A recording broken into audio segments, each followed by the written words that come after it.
घुटना, कंधा या कमर, चाहे जैसा हो दर्द, डॉक्टर ऑर्थो आपको देता है दर्द से पूरी आजादी, एक भरपूर जिंदगी।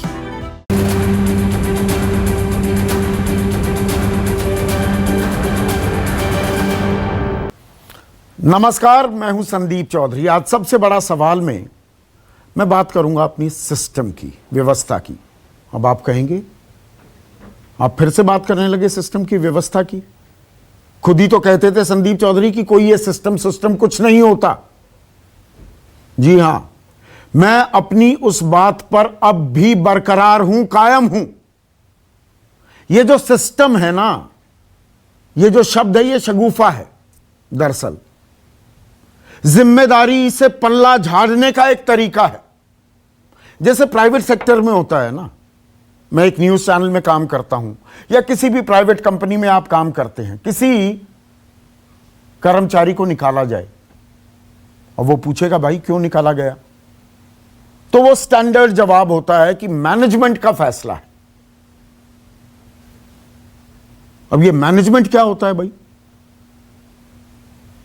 कंपनी में कोई एमडी है, कोई सीईओ है, कोई एचआर डिपार्टमेंट है, किसी का तो फैसला होगा ना। पर क्योंकि मुश्किल सवाल का, कड़वे सवाल का कोई जवाब नहीं देना चाहता, तो जी मैनेजमेंट का फैसला है। अब जाइए, कुछ यही हाल देश में हो रहा है। यह सिस्टम, जी सिस्टम चरमरा गया है, सिस्टम खोखला हो गया है, सिस्टम नाकाम है।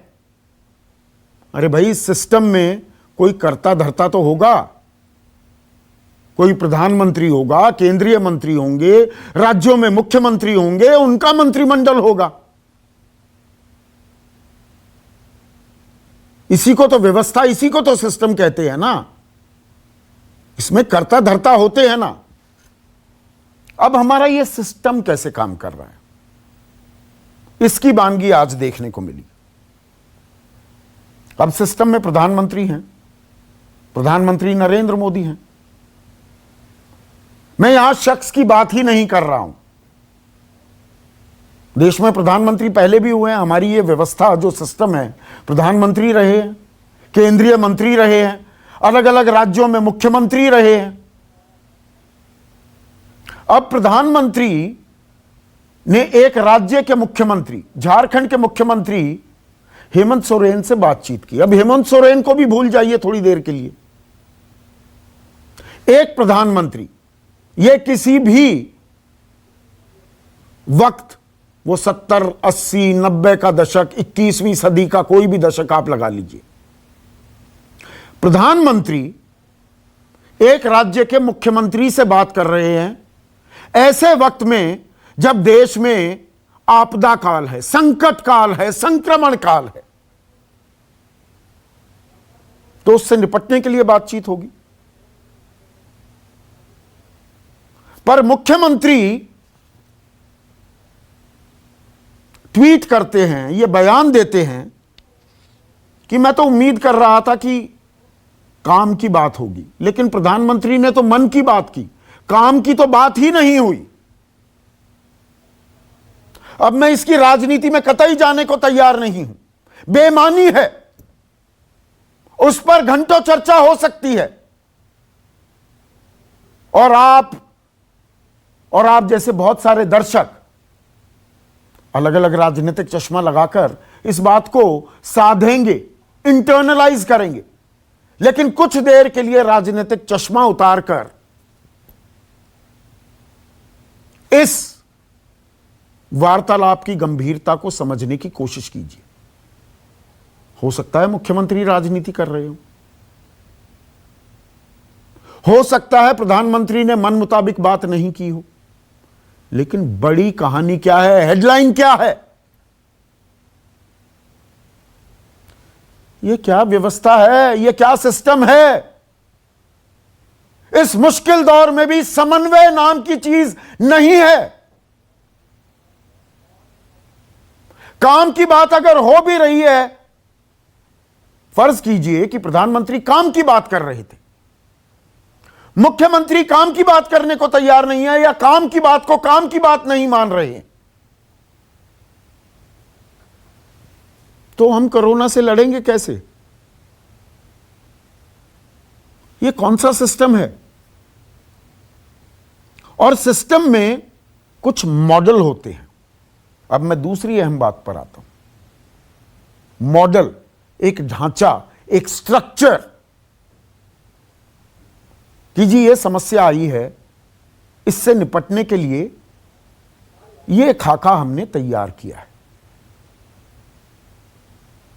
आपको खाका दिखा है? ईमानदारी से दिल पर हाथ रखकर इस सवाल का जवाब दीजिए। और दर्शकों से क्या सवाल पूछूं? अपने कर्ता धर्ताओं से पूछता हूं। दिल पर हाथ रखकर इस बात का जवाब दीजिए कि क्या कोई मॉडल है कोरोना से लड़ने का? राज्य सरकारें केंद्र को जिम्मेदार ठहरा रही हैं। केंद्र राज्य सरकारों पर उनके पाले में गेंद डाल रहा है, खास जहां पर विपक्षी शासित राज्य हैं। संघीय ढांचा नाम की ये कौन सी चिड़िया है, ये किस डाल पर बैठी है, ये किसी को मालूम ही नहीं। 1.25 साल से ज्यादा हो गया, मॉडल की बात कोई करने को तैयार नहीं। और ऐसा नहीं है कि मॉडल नहीं है, मॉडल आए। कोरोना 1 पहले दौर में केरल ने हमें करके दिखाया कि इस राक्षस को, इस दैत्य रूपी वायरस को काबू में किया जा सकता है। यह केरल ने किया। लेकिन कौन सा केरल? बाकी देश को इस बात की परवाह नहीं थी, कोई सीख नहीं ली गई। अब सामने आ रहा है एक मुंबई मॉडल। मुंबई में 4 अप्रैल को 11,776 मामले सामने आए थे। 6 मई को, कल का आंकड़ा बता रहा हूं, 3,056 मामले सामने आए। 1/4 मामले रह गए, 1/4 रह गए। इतनी गिरावट। अब यह कैसे हुआ, इसके बारे में कोई चर्चा नहीं। ना इस मॉडल को बाकी देश में रेप्लिकेट करने की कोई चर्चा हो रही है। बीएमसी, जो बृहन मुंबई म्युनिसिपल कॉरपोरेशन है, उसके कमिश्नर इकबाल सिंह चहल, वो कहते हैं कि जब कोरोना संक्रमण फैल रहा था और मैं तमाम अधिकारियों से, दिल्ली में केंद्र सरकार के जो अधिकारी थे, अपने कोलीग्स से बात किया करता था, तो मेरा मखौल उड़ता था।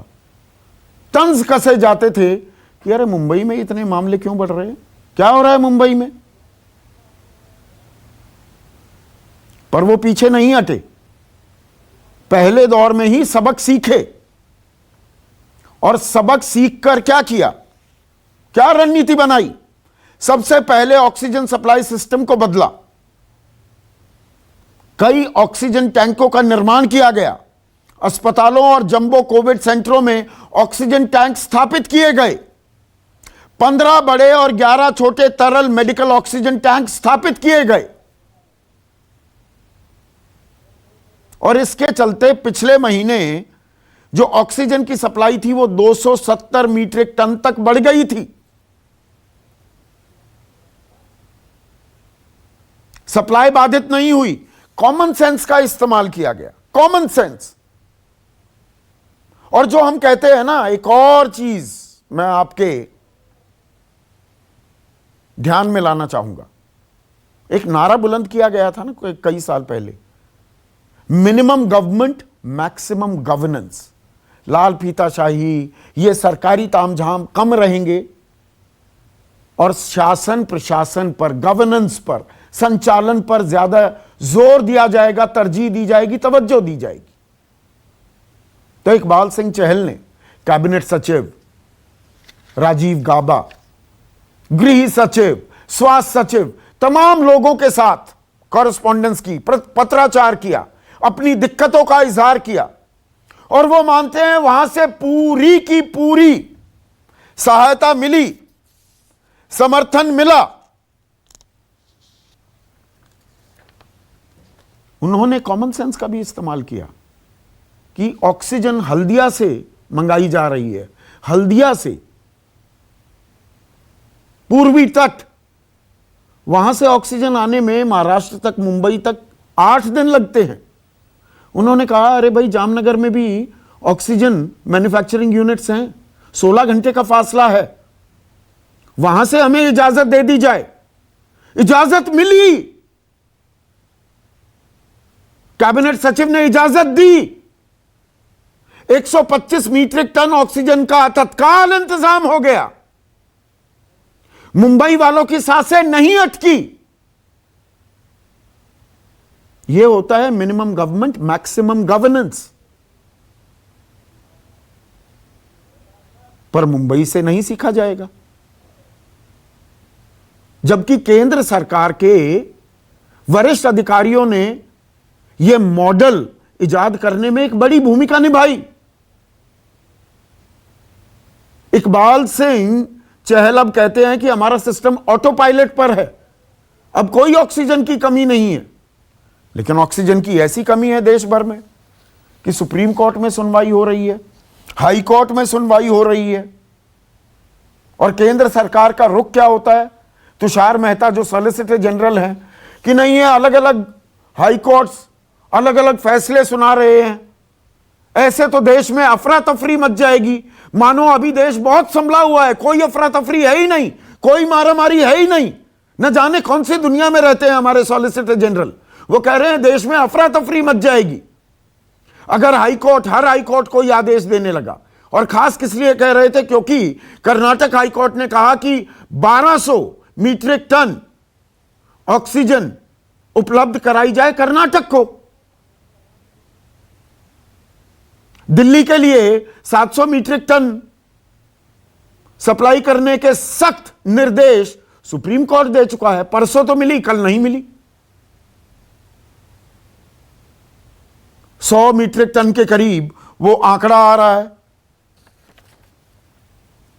सुबह 9 बजे तक 89, उसके बाद 16 और तो 105 मीट्रिक टन की बात सामने आ रही है। तो मॉडल क्या है हमारा?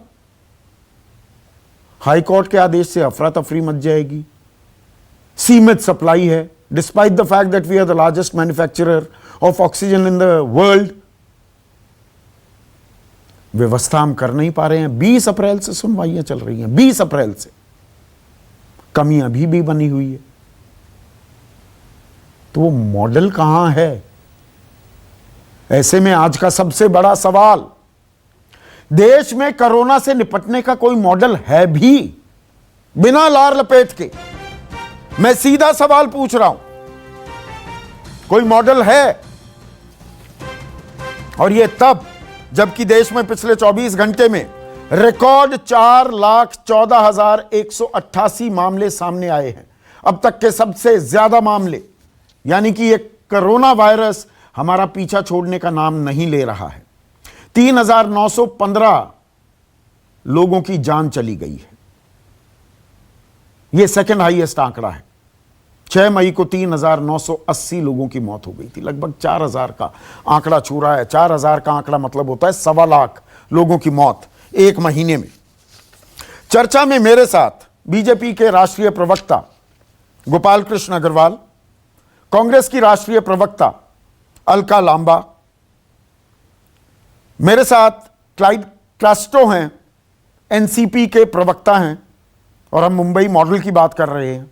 इसके अलावा न्यूयॉर्क से, यूनाइटेड स्टेट्स ऑफ अमेरिका से डॉक्टर धीरज कौल मेरे साथ जुड़ गए हैं। जब हम मॉडल की बात करते हैं, बहुत से लोगों को यहां पर गुरेज है कि विदेशी क्या सिखाएंगे, लेकिन हम अमेरिकी मॉडल के बारे में भी चर्चा करना चाहेंगे। And one of the finest police officers the country is had, Uttar Pradesh के डीजीपी रह चुके विक्रम सिंह, जो ना तो कोरोना के एक्सपर्ट हैं, ना खुद डॉक्टर हैं, लेकिन आज मैंने उन्हें खास न्योता दिया। और विक्रम सिंह न्योता इसलिए क्योंकि मैं मॉडल की बात कर रहा हूं। जब हम व्यवस्था, ये सिस्टम की बात करते हैं तो कोई तो इसका कर्ता धर्ता होगा, कोई मॉडल तो बनाया जाता है ना। मॉडल दिखता है आपको, विक्रम सिंह कोरोना से निपटने का? संदीप जी, जो मैं बातें कहूंगा वो हो सकता है किसी को बहुत अप्रिय लगे, लेकिन लोकप्रियता लूटना मेरा काम नहीं है। हर जनपद में, हर पूरे राष्ट्र में इंटरनल सिक्योरिटी स्कीम होती है, जिसको अध्यावधिक किया जाता है, रिहर्सल किया जाता है। आपने जो ये कहा कि कोई हमारा मॉडल है, तीन चीजें इस त्रासदी में दिखाई पड़ रही हैं। नंबर एक, आरोप प्रत्यारोप। नंबर दो, जिम्मेदारी का न लेना।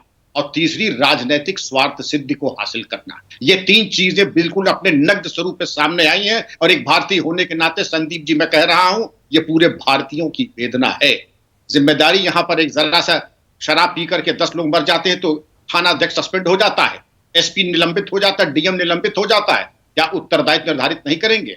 आपने मुंबई की बेस्ट प्रैक्टिस बताई, केरला की बेस्ट प्रैक्टिस बताई। मैं आपको महाराष्ट्र के एक जनपद में, जहां डॉक्टर राजेंद्र भरूड आईएएस ने ऑक्सीजन में अपने को न केवल सेल्फ सफिशिएंट किया, क्योंकि पीएसए प्लांट्स लगाए हर अस्पताल में पहले ही, हमने कोई नसीहत नहीं ली। हमारी एक ये हमारी नीति, हमने अपनी गलतियों से नहीं सीखा, पिछले पैंडेमिक से हमने नहीं सीखा। विदेश से जब हमारे पास अच्छे विचार आते हैं तो हम हठधर्मिता की पराकाष्ठा पे जाके उनसे सीखना नहीं चाहते हैं।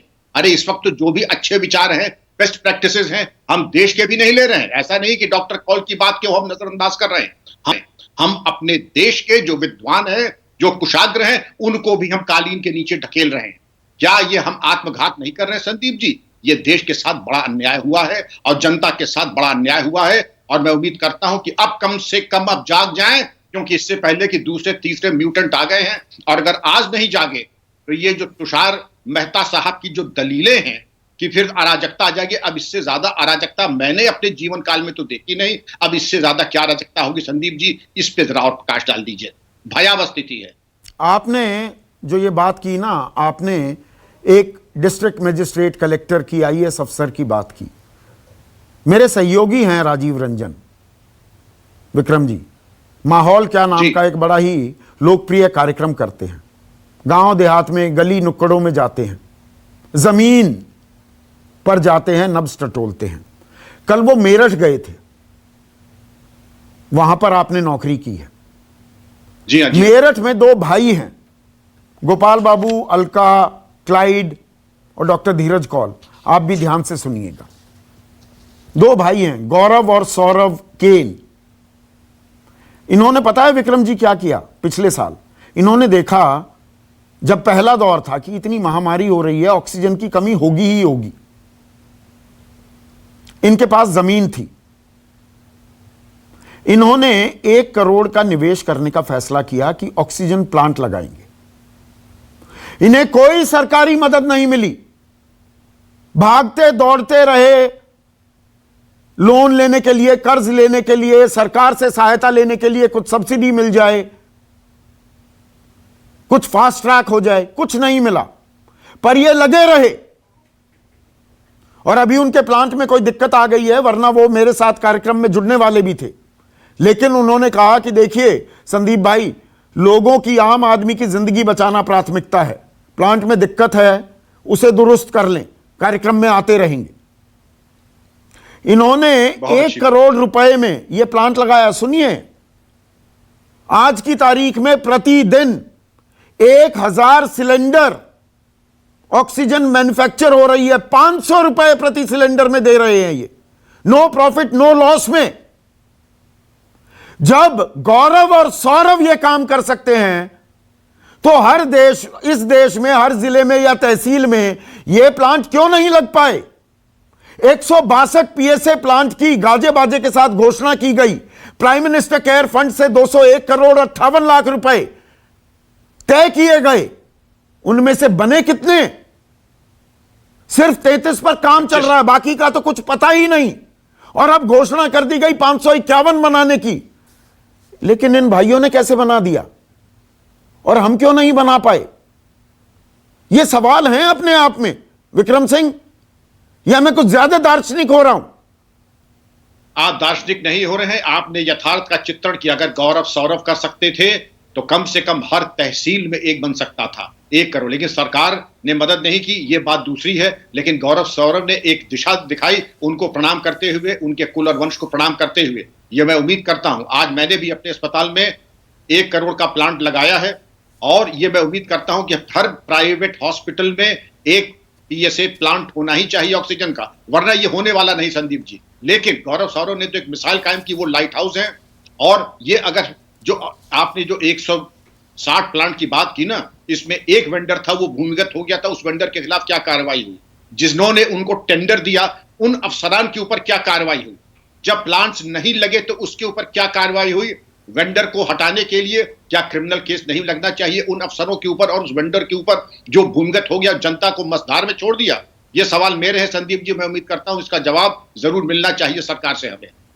और मुंबई की जो मैं बात कर रहा हूं ना, मुंबई में 28,000 बेड थे कोरोना की पहली लहर में, और 28 में से करीब 12 से 13,000 ही ऑक्सीजन वाले बेड थे। लेकिन इंतजाम किए गए तो सभी बेडों पर ऑक्सीजन की आपूर्ति हो गई। यह हमारे ही देश में हुआ है। तो गोपाल बाबू, मॉडल है भी क्या हमारा कोई, या वर्क इन प्रोग्रेस है? नहीं, देखिए, दो तीन चीजें हमें समझनी पड़ेगी। क्राइसिस बहुत गहरी है, लेकिन हम जब जो अकाउंटेबिलिटी की बात करते हैं तो रिस्पॉन्सिबिलिटी के साथ भी चलना पड़ेगा। और उसमें यह बात देखनी पड़ेगी कि हमारे फेडरल स्ट्रक्चर में जो रिस्पॉन्सिबिलिटीज हैं वो किसकी क्या है। अगर आज के समय में पूरे देश में ओवरऑल ऑक्सीजन की क्वांटिटी को सुनिश्चित करना रिक्वायरमेंट के हिसाब से केंद्र सरकार की है, तो उसका डिस्ट्रीब्यूशन में दोनों का, स्टेट और केंद्र का, दोनों की आपस में जिम्मेदारी होती है। और अंदर स्टेट के अंदर उनकी अपनी जिम्मेदारी होती है स्टेट की, हेल्थ इंफ्रास्ट्रक्चर बढ़ाना, बनाना, उसको इम्प्रूव करना। आपने केरला मॉडल की बात की और अभी महाराष्ट्र की बात की। केरला का प्राइमरी हेल्थ केयर स्ट्रक्चर काफी शुरू से बहुत अच्छा है, इसके लिए वहां की सरकार को शुभकामनाएं भी हैं। और महाराष्ट्र ने अभी इम्प्रूवमेंट किया, ठीक है, लेकिन शुरू में जो एपिसेंटर जो था वर्तमान में, वह महाराष्ट्र और दिल्ली बन के आया। उस समय जिस तरह का हाल था महाराष्ट्र का शुरू में, ये ठीक है कि वो जाग गए और अब उन्होंने इम्प्रूवमेंट किया, लेकिन शुरू में उन लोगों ने भी कोताही बरती थी। जनवरी में हेल्थ मिनिस्ट्री ने, सेंट्रल गवर्नमेंट ने डिस्ट्रिक्ट वाइज गैप्स सब स्टेट्स को बताए थे हेल्थ इंफ्रास्ट्रक्चर में। सारे स्टेट्स का उन्होंने विजिट करके हेल्थ इंफ्रास्ट्रक्चर में गैप्स बताए थे। तो अब हम कुछ सीख सकते हैं क्या? मुंबई से कुछ सीख सकते हैं गोपाल बाबू? बिल्कुल सीखना ही पड़ता है। नहीं, यहां पर तो सीखने की बात नहीं होती। अभी तक तो हफ्ते दो हफ्ते पहले तक, अरे देखिए महाराष्ट्र में सबसे ज्यादा केस है, मुंबई का हाल देखिए, क्योंकि वो विपक्षी राज्य है। दलीलें तो यह दी गई कि देखिए महाराष्ट्र में सबसे ज्यादा केस है, पश्चिम बंगाल में थोड़ा केसेस हो रहे हैं। गृह मंत्री ने कहा कि पश्चिम बंगाल में चुनाव हुए, वहां केसेस कम हैं, महाराष्ट्र में तो चुनाव नहीं हुए, वहां केसेस ज्यादा क्यों हैं? हम मॉडल नहीं इजाद कर रहे, मॉडल से सीख नहीं रहे, एक दूसरे पर लानत मलानत बरसाने में ज्यादा मशगूल है क्या? जी, इस बात का मैं जवाब देना चाहता हूं। हाँ, क्या होता है, हाँ, क्या होता है जब पॉलिटिकल क्वेश्चन करते हैं, जिस तरह से आप दिल्ली का अगर कोई क्वेश्चन करेगा कि मैंने तो इतना ऑक्सीजन मांगा, मुझे नहीं दिया, तो फिर उसका पॉलिटिकल जवाब भी देना पड़ेगा। पॉलिटिक्स में रहते हैं, प्रजातंत्र में रहते हैं। अगर आज आप जिस ढंग से बात कर रहे हैं, इस ढंग से हम भी बता रहे हैं, जो हमारी कमी है वो भी बता रहे हैं, एक्सेप्ट भी कर रहे हैं, और उसको स्टेट और सेंटर के आपस में कोऑर्डिनेशन की भी बात कर रहे हैं। प्रदेश सरकार जितनी कोशिश कर सकती है वह भी कर रहे हैं। जो हमने किया उसका क्रेडिट भी मिलना चाहिए, जो ऑफिसर्स क्रेडिट कर रहे हैं उसको भी मिलना चाहिए। ऐसे में एक चीज बताइए, देखिए गोपाल बाबू, मैं बिल्कुल इसे पॉलिटिकल करना ही नहीं चाहता हूं। ये देखिए, आप भी लड़ रहे हैं, मैं भी लड़ रहा हूं, आप भी इंतजाम करवा रहे हैं ना, सुबह से शाम बिस्तरों का, ऑक्सीजन का, किसी के लिए इंजेक्शन का। मैं जानता हूं आप भी कर रहे हैं, अलका भी कर रही है, क्लाइड भी कर रहे हैं। ये साझा लड़ाई है, पर इस साझा लड़ाई में अब भूल जाइए कि देश के प्रधानमंत्री कौन है। मैं पर्सनालिटी बेस्ड सवाल नहीं पूछ रहा हूं, या झारखंड के मुख्यमंत्री कौन है, कोई भी रहा हो, कोई भी हो, पर प्रधानमंत्री एक मुख्यमंत्री से बात कर रहा है और सामने बात यह आती है कि जी मन की बात करते रह गए, काम की बात नहीं हुई। आम आदमी के सामने क्या संदेश जा रहा है? कि हमारा सिस्टम क्या कर रहा है हमारे लिए, परवाही नहीं है आम आदमी की। ये तो दुर्भाग्यपूर्ण बात है ही आप देखिए ना, मतलब ये एक एग्जांपल नहीं है, कई जगह है। जिस तरह से दिल्ली के चीफ मिनिस्टर ने भी, अभी वो हो जाएगा, जिस तरह से प्रधानमंत्री का पब्लिकली जिस तरह सम्मान को के उसमें गुस्ताखी करी है, जिस तरह से भी कहें, फिर वह एक तरीके से राजनीतिकरण है चीजों का, और यह हमारे लिए दुर्भाग्यपूर्ण है। और उसमें भारतीय जनता पार्टी भी उस दुर्भाग्य में, उसका भी मतलब कहीं ना कहीं उसका पार्टिसिपेशन हो जाता है। कई जगह हमारे नेताओं के भी स्टेटमेंट आप देखेंगे, हम लोग भी कोशिश करते हैं कि इस तरह के स्टेटमेंट ना दें, लेकिन आज के समय में आपको मैं बता रहा हूं, केंद्र सरकार में हम लोग चिंता कर रहे हैं कि यह नरेशन से ज्यादा पहले इस पूरी समस्या की जड़ पे जाए। और वैक्सीनेशन के बारे में तो मैं कह रहा हूं, जो मेन था पूरी तरह से, आपको मैंने परसों भी आपके चैनल पे बताया था, और पूरा डीरेल किया गया, पूरा ग्लोबल कॉन्स्पिरेसी के अंतर्गत वो सारी चीजें चली है। अब जो पॉलिटिशियन या जो लोग यहाँ के थे, वह उसमें, मैंने आपसे वादा किया था, उस पर पूरे 1 घंटे का कार्यक्रम करूंगा मैं गोपाल बाबू। मैं चाहता हूं आप करिए। मैं वादा खिलाफी कतई नहीं करता हूं, वो मुझे ध्यान है, लेकिन आज की तारीख की मैं बात कर रहा हूं अलका। आज की तारीख में संवैधानिक पद पर बैठे हुए 2 बड़े हस्ती आपस में अगर ये कहा जाए कि मन की बात हो रही है, काम की बात नहीं हो रही, तो आम आदमी के साथ इससे ज्यादा भद्दा मजाक क्या हो सकता है? ऐसे समय पर तो इससे ज्यादा भद्दा मजाक कुछ हो ही नहीं सकता है। आज कांग्रेस अध्यक्षा ने जब सांसदों की, बड़े लीडर की मीटिंग बुलाई और कोशिश ये थी कि सर्वदलीय बैठक प्रधानमंत्री जी बुलाएं, उसमें बात रखें, पर मजबूरी है कि हमें प्रेस कॉन्फ्रेंस करके, हमें आप जैसे चैनलों का जो है मदद लेकर अपनी बातों को सत्ता तक पहुंचाना पड़ रहा है। अभी तक दिल्ली में फोन कॉल तो किया गया ना, ये देखिए बातचीत होती है, बातचीत आपस में करिए ना, समन्वय बिठाइए ना। उसमें ये कहना जे नहीं, ये मन की बात, काम की बात, ये राजनीति हावी होने लगती है। राजनीति से ऑक्सीजन मिल जाएगी, इलाज हो जाएगा क्या? मेरा सवाल बड़ा सीधा है। नहीं होगा। प्रधानमंत्री जी का आभार कि उन्होंने मुख्यमंत्रियों को फोन किया। अब एक मुख्यमंत्री ने बताया कि क्या बात हुई, उन्होंने अपनी बात की, फोन रख दिया, हमारी नहीं सुनी, जो उन्हें मदद चाहिए वो नहीं मिल रही, ये वहां के मुख्यमंत्री ने कहा है। अब आपसे फिर मैं कह रही हूं, कर्नाटक में किसकी सरकार है, देश में किसकी सरकार है, वो भी ऑक्सीजन के लिए लड़ रहे हैं। हाई कोर्ट का फैसला है कि दे, और वो सुप्रीम कोर्ट अपनी ही सरकार के खिलाफ जाके स्टे लेकर आते हैं, नहीं मिलता। दिल्ली के अंदर मैं आपको बता रही हूँ हालात, दिल्ली की वेबसाइट अभी खोली है, जो 5 तारीख को कहा गया खुल गई है। ऑक्सीजन 50,000 लोग घर में क्वारंटाइन है। प्लानिंग नहीं है, मैं सिर्फ प्लानिंग की बात कर रही हूँ। अब लोग वेबसाइट पे जा रहे हैं, वेबसाइट अभी तक काम नहीं कर रही है। अब उसमें ये लिखा है कि आप वेबसाइट पे जाइए, photo, Aadhaar card, covid positive report upload करिए, फिर अपना ई पास डाउनलोड करिए, फिर डीएम का वेट करिए, फिर ऑक्सीजन मिलेगी आपको। आप समझ रहे हैं? और वहीं पर सुबह पता लगता है खान मार्केट में, इसीलिए मैंने गौरव और सौरभ का उदाहरण दिया। मेरठ के 2 ये कमाल के जो भाई हैं, ये अगर प्लांट लगा सकते हैं, हमारी व्यवस्था, ये तथाकथित सिस्टम, ये क्यों नहीं बना पाए कोई प्लांट?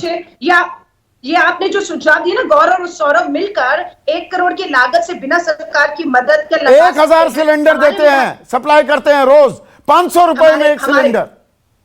हमारे 2 विधायक और मंत्री बता दें कि वो क्या कर रहे हैं, जो संवैधानिक पदों पे बैठे, क्या बात कर रहे हैं। दिल्ली हाईकोर्ट ने दिल्ली के सरकार के मंत्री इमरान हुसैन को नोटिस भेज दिया है, कालाबाजारी और जमाखोरी ऑक्सीजन की करते पकड़े गए हैं। वहीं पर आपके भाजपा के विधायक सुरेंद्र सिंह का वीडियो आप ही के चैनल पे देखा, वो आज भी अपने जो वोटर हैं, अपने कॉन्स्टिट्यूएंसी के लोगों को गोमूत्र पीकर इलाज करने को कह रही है। अभी की बात है। और दिल्ली की विधायक रही हूं, 10 करोड़ का फंड 1 साल का, एक विधायक है, 10 करोड़ 1 साल। ये फिर वही ये जो मीन मेक है, तो ये missing the woods for the trees कहते हैं इसे। नहीं, ये मीन मेक निकालने में मेरा सवाल ये है, एक सेकंड अलका, क्लाइड, मेरा सवाल ये है, हमारा मॉडल है क्या? मॉडल तो नहीं है, ये तो बात साफ हो गई। जहां मॉडल इजाद भी हो रहे हैं, मुंबई में एक मॉडल इजाद हुआ, वहां अफरा तफरी मची, बिल्कुल मची, वहां एक दिक्कत थी। 1 मिनट अलका, अब मैं सवाल क्लाइड से पूछने लगा, 1 मिनट पर ये मुंबई का जो मॉडल इजाद हुआ है, इसकी निटी-ग्रिटीज क्या हैं, और हम भी इससे सीख लेते हैं क्या? बाकी राज्यों से लोग आए या इस मॉडल के बारे में तफ्तीश की आप लोगों से? 1 मिनट अलका, ये क्लाइड से सवाल है। संदीप जी, सबसे पहले तो मैं आपका धन्यवाद करना चाहता हूं, जो हिसाब से आपने सब बातें सामने रखी, और आप आज बहुत दिल से बात करें, आपके हर शब्द दिल को छू रही है। मैं आपसे सबसे पहले बात ये करना चाहता हूँ, आप मॉडल की बात कर रहे हैं। सबसे पहले मॉडल जो है तो एक इंसानियत नाम की भी मॉडल को होती है। इंसानियत नाम की चीज है जो यहाँ कहीं दर्शाई नहीं जा रही है। मैं आपसे कह रहा हूँ, शुरुआत से मैं आपके चैनल पर कितने डिबेट करता आया हूँ, हर बार महाराष्ट्र यही नहीं कर रहा, मुंबई ये नहीं कर रहा, मुंबई के लोग ऐसे है, महाराष्ट्र की प्रशासन ऐसी है, हर बार सिर्फ यही बातें होती रही। लेकिन हम रुके नहीं, हम काम करते रहे। आपने जो ब्यौरा दिया, सब चीजें हम कर रहे हैं और हम करते रहेंगे। आप देखिए कहीं पर भी आप मॉडल जो है बात कर रहे हैं, अगर मॉडल अपनाना है, मॉडल अपनाने की अब तो सुप्रीम कोर्ट कह रहा है क्लाइड कि महाराष्ट्र का मुंबई का मॉडल अपनाओ, पर अपनाया जा रहा है क्या? मेरा सवाल यह है, कितनी राज्य सरकारों ने आपको अप्रोच किया कि बताइए आपने कैसे ठीक किया मुंबई में हालात? आपको बता रहा हूं, ये अपनाएंगे नहीं। मुंबई मॉडल जो है इंडिया मॉडल होना चाहिए, लेकिन क्यों है सरकार नहीं अपनाएंगी? आप देखिए शुरुआत से क्या कर रहे हैं, वैक्सीनेशन हो तो दूजा भाव कर रहे हैं, ऑक्सीजन हो, रेमडेसिविर हो। महाराष्ट्र के साथ जो है जैसे कि कोई बाहर का प्रदेश है उसी तरह बात कर रहे हैं। मैं आपको एक उदाहरण देता हूं, आज सुन लीजिए मेरी बात, मैं भी दिल से बोलना चाहता हूं, क्योंकि हर बार हम चैनल पे आते 4 लोग घेर कर बोलते हैं महाराष्ट्र में ऐसा हुआ, महाराष्ट्र में ऐसा हुआ। अब वैक्सीनेशन की बात करें, हम इनके बड़े बड़े नेता क्या इंग्लिश में डायलॉग क्या कहते थे, those who need it should get the vaccination and not those who want it। दो चीजें हैं Sandeep ji, everybody in this country who is eligible needs the vaccination, and यहाँ कोई नीड और वांट की बात नहीं है, क्योंकि नीड है इसलिए तो बात कर रहे हैं। आप अगर गुजरात की बात करें, गुजरात की संख्या अगर 6 करोड़ या 7 करोड़ लोग हैं, वहां 30-40 लाख वैक्सीन दे देते हैं। महाराष्ट्र की संख्या जो है 12 करोड़ है, वहां पहले 7 लाख वैक्सीन देते हैं, बाद में हम जिद करते तो ज्यादा देते हैं। अभी भी वैक्सीन की कमी है, लेकिन फिर क्या बताएंगे, वैक्सीन सबसे ज्यादा वैक्सीन महाराष्ट्र को दिया है, लेकिन हमारा केस लोड देखिए, हमारे कितने लोग हैं वो वैक्सीन पर मैं एक पूरा कार्यक्रम करूंगा। अभी यहाँ पर अगर ऑक्सीजन की किल्लत है, उससे निजात मिल सकती है, ये मुंबई ने हमें सिखाया है ना। ये देश सीखने को तैयार है क्या? मेरा सवाल बिल्कुल क्लियर है। 1 मिनट का टाइम दीजिए, 1 मिनट का टाइम दीजिए, आप सिर्फ 1 मिनट का टाइम दीजिए। मैं आपसे यही बता रहा हूँ, ऑक्सीजन की बात कर रहे थे ना, जब शुरुआत में हम जब जंबो सेंटर्स बना रहे थे तो क्या बोल रहे थे यहाँ के नेता, बीजेपी के, फिर बाद में देश के नेता, जंबो सेंटर्स की क्या जरूरत है, पैसे खर्च कर रहे हैं, पैसा कहाँ जा रहा है। हमने जंबो सेंटर्स तैयार किए 1000-1500 लोगों के लिए। गोपाल बाबू सबको मौका दूंगा। नहीं गोपाल आप बोलिए नहीं, मैं विषयांतर नहीं होता हूँ, आरोप प्रत्यारोप के लिए ये मंच नहीं है जी, बोलिए। सुनिए, तो आज जो है वो जंबो सेंटर्स में हर बेड में ऑक्सीजन है, हम तो करते गए। हम देखिए ये ना, देश में जो 1 मैन शो की बातें चल रही है ना, 1 मैन शो से कुछ नहीं होने वाला है। और सिद्ध किसने किया है? महाराष्ट्र की सरकार ने सिद्ध किया है। चीफ मिनिस्टर उद्धव ठाकरे जी हो या हमारे स्वास्थ्य मंत्री हो राजेश टोपे जी हो या कमिश्नर इकबाल चंद, सबने एक दूसरे को डेलीगेट किया। ये ताल ठोकने के लिए नहीं, मैं बिल्कुल मुद्दे पर रहता हूं। डॉक्टर धीरज कौल, मॉडल की बात हो रही है, मॉडल है हमारे यहाँ पर, मुंबई मॉडल है, पहले केरला मॉडल था, लेकिन वो अखिल भारतीय स्तर पर नहीं हो रहा है और राजनीति हावी हो जाती है। फिर वही खेल हो जाता है कि जी हमें गालियां दी जाती थी, फिर अपनी पीठ थपथपाई जा रही है। दरअसल यहाँ पर आम आदमी को मरहम लगाने की ज़रूरत है, वो व्यवस्था का काम है। तो ये मॉडल की गैर मौजूदगी, और अमेरिका में तो हमसे ज़्यादा केसेस थे, वहाँ पर क्या मॉडल अख्तियार किया गया?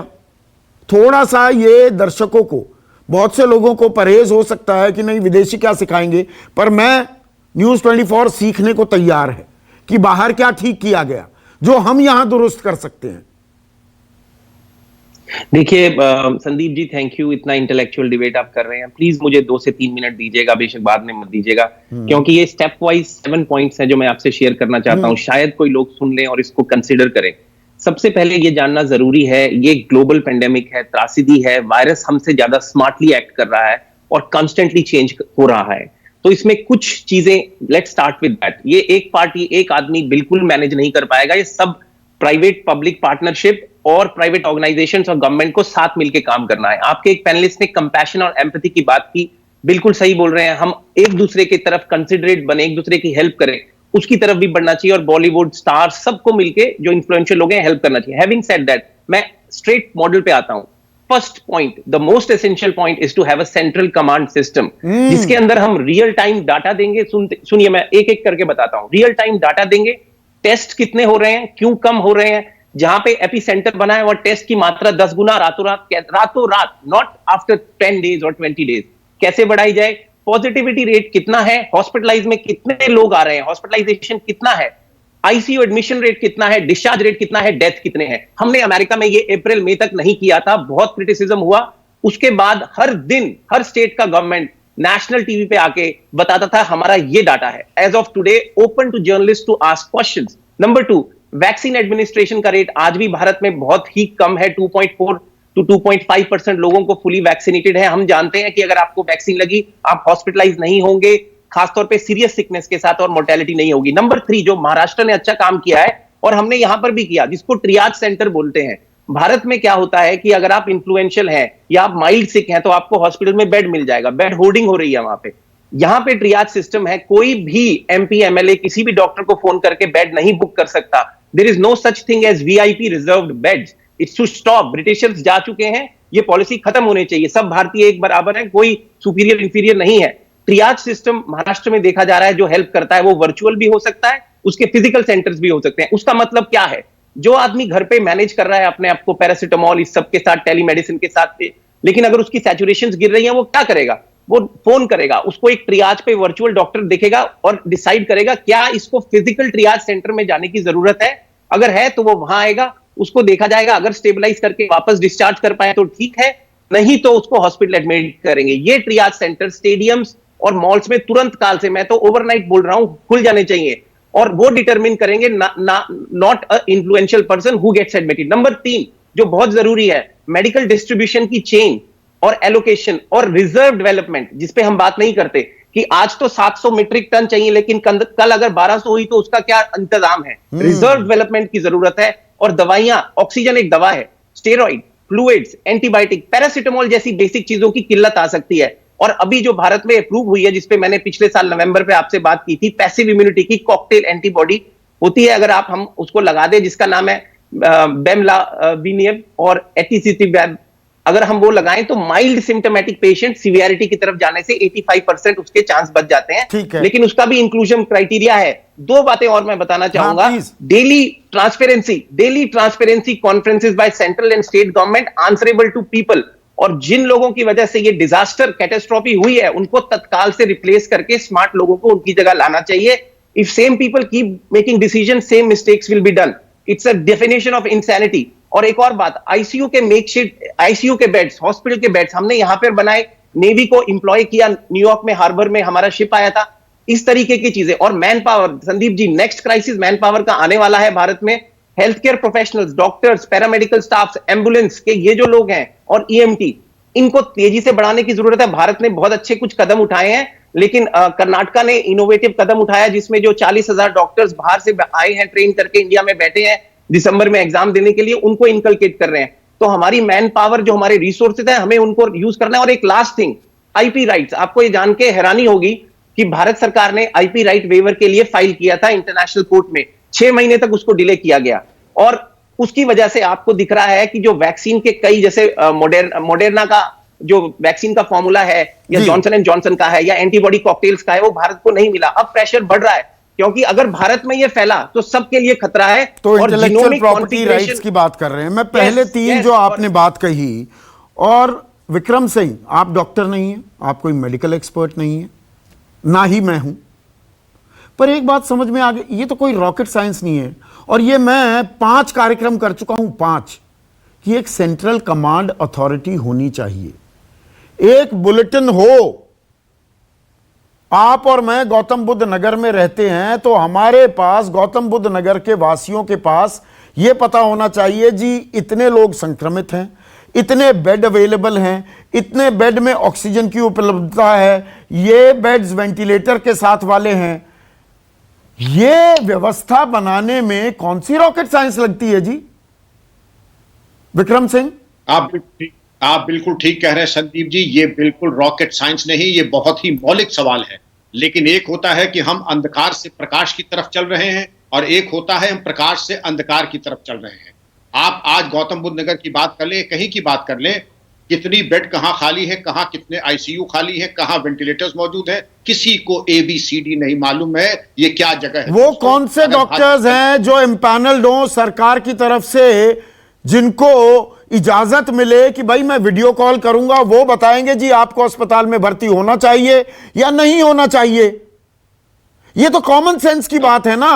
हम कह रहे हैं इंडिया डिजिटल हो गया, आधार कार्ड हो गए, सबकी जानकारी है जी, 2-2 हजार रुपए हर 4 महीने में किसानों को हम पहुंचा देते हैं, हम 80 करोड़ लोगों को 5 किलो गेहूं या 5 किलो चावल, 1 किलो दाल दे देते हैं, तो इलाज क्यों नहीं दे पा रहे?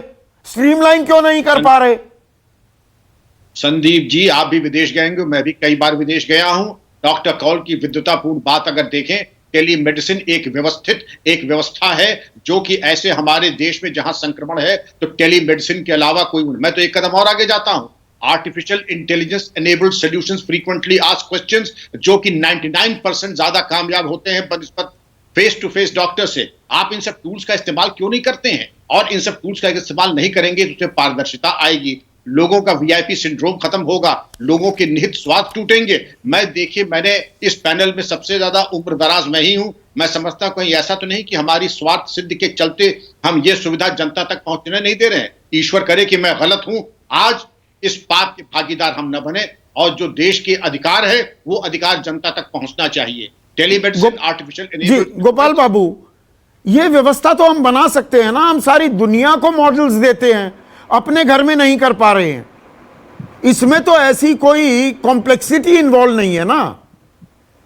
देखिए, मैं एक बात इसमें कहना चाहता हूँ, सिंपल बात है, क्योंकि यहाँ की जो पॉलिटिकल नरेशन है वो कॉम्प्लेक्सिटीज क्रिएट करती है। जब सरकार ने ये जो ऐप बनाया था कोविड के लिए, तो उसके लिए कोविड कवच और जिस तरह के ऐप बनाए थे उसमें प्रिवेसी के डिस्कशन आ गए कि डेटा सरकार हेल्थ सारा ले जाएगी, तो इसके कारण दिक्कतें आती हैं। सरकार ने डेटा कलेक्ट करने का प्रयास किया, उसमें सबको रजिस्टर करने का प्रयास किया, उत्तर प्रदेश ने भी किया। मैं बता रहा हूं आपको, कुछ कॉम्प्लेक्सिटीज हमारे पॉलिटिकल नरेशन की भी है। देखिए, हर पार्टी को इलेक्शन भी लड़ने होते हैं और नरेशन भी इन्फ्लुएंस करती है।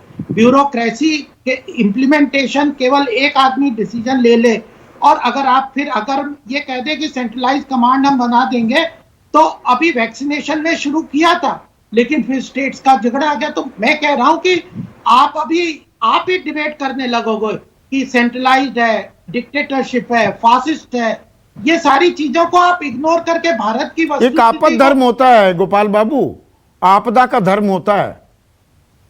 अभी उत्तर प्रदेश सरकार की मैं बात कर रहा हूं, योगी जी तुरंत ऐसे स्ट्रिक्ट एक्शन ले सकते हैं, लेकिन आप उसके लिए मतलब कितना पूरा आप ग्लोबल मीडिया आप देखो ना, ट्विटर पे जरा फेक न्यूज का, जिस तरह से ट्विटर पे लोगों को सरकार ने जो 62 क्लॉज के अंदर रोकने की बात की फेक न्यूज जो फैला रहे हैं, टूल किट के तरह सेम फोटोग्राफ डाल रहे हैं। आज वॉशिंगटन पोस्ट, न्यूयॉर्क टाइम्स, जो सारे विदेशी चैनल किस तरह से पीछे पड़ गए।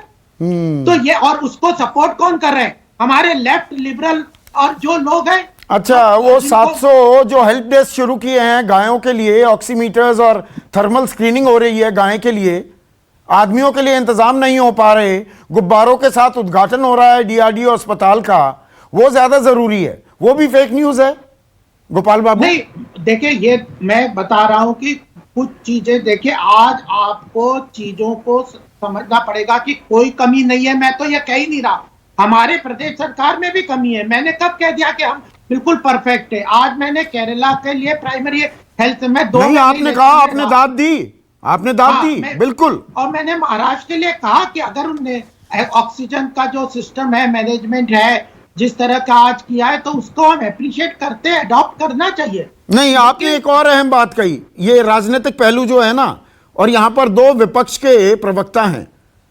अलका लांबा, एक सेंट्रल कमांड अथॉरिटी होनी चाहिए, फिर तो नहीं रोएंगे जी फांसीवाद आ गया, इमरजेंसी लगा दी। नेशनल हेल्थ इमरजेंसी लगनी चाहिए ना, केंद्र पूरी जिम्मेदारी ले, एक सेंट्रल कमांड अथॉरिटी होनी चाहिए कि नहीं? सेंटर मतलब एक आदमी नहीं है, एक व्यवस्था, एक सिस्टम बिल्कुल की बात कर रहे हैं, समझना होगा इन्हें फर्क। ना, ये ट्रेन ना बनाइए, अलग अलग डिब्बे, 28 डिब्बों की ट्रेन, देश में 28 राज्य है ना, 28 डिब्बे ना बनाइए।